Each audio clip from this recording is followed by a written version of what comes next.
مساء الخير. الجندي المجهول. الجندي المجهول اللي هو قصته ايه؟ اللي هو دخل البلد، دخلت الحرب، وناس وجنود استشهدوا في سبيل الله اولا، وسبيل الدين وسبيل الوطن، فما حدش ما يعرف اساميهم ايه، سموهم بقى الجندي المجهول.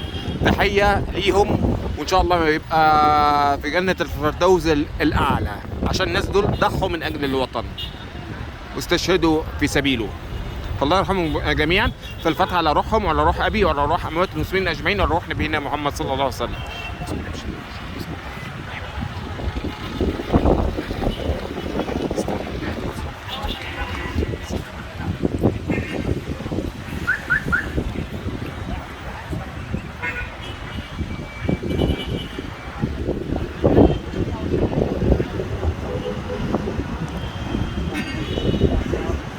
شكرا، مع تحيات حاتم ابو عيسى.